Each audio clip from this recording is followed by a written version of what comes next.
총선이 80여일 앞으로 다가왔지만 여야는 아직도 선거제 선출 방식을 확정짓지 못하고 있습니다.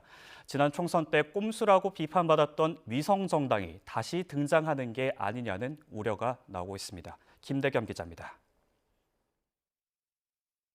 선거가 채 석 달도 남지 않은 상황에서 비례대표 선거제 방식을 둘러싼 여야 입장차는 여전히 평행선을 달리고 있습니다. 이런 상황에서 국민의힘 한동훈 비대위원장은 플랜 B 가능성을 거론하며 민주당을 압박했습니다. 정당 득표율에 따라 비례대표 의석을 배분하는 병립형으로 돌아가야 한다고 생각하지만 민주당이 지난 총선처럼 준연동형을 고수하면 위성정당을 만들겠다는 뜻을 밝힌 겁니다. 준연동 형제에서는 위성정당이 사실상 이게 막을 수가 없거든요. 국민들께서 이해하기 쉬운 선거 제도로 돌아가야 된다. 그런 생각입니다.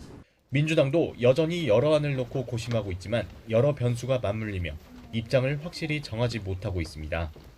이재명 대표의 멋지게 지면 무슨 소용이냐는 발언 이후 병립형 회기에 무게추가 기운 듯했지만 최근 잇따른 탈당과 정세균, 김부겸 전 총리 등 당 원로들의 비판이 이어지며 준연동형 제도 유지 가능성에도 힘이 실리고 있습니다. 또 의원총회에서도 여러 얘기가 나오지 않겠어요? 그 전체적인 흐름을 보니까 설 전에는 선거제도와 관련해서 가닥을 잡는다라고 하는 것이 당의 입장인 것 같습니다. 이런 가운데 기본소득당 용해인 의원이 반윤 최대연합을 만들자며 민주당의 민주진보진영 비례연합정당을 제안하면서 위성정당 논란에 불이 붙었습니다. 꼼수 정당들끼리 하나가 돼가지고 뭔가 의석수를 많이 늘리려고 하는 거 아니냐 이런 생각밖에 안 들어요. 그러니까 본인 어떤 의정 활동이 실패했다는 건 방증 아니겠어요?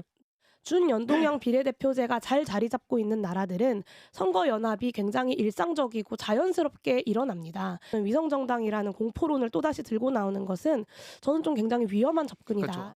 여기에 돈봉투 살포 의혹으로 교도소 수감 중인 송영길 전 민주당 대표도 연동형 비례제를 유지하는 반검찰 연합신당 창당을 선언했습니다.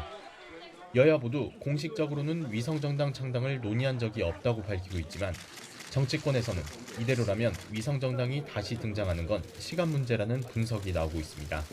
YTN 김대겸입니다.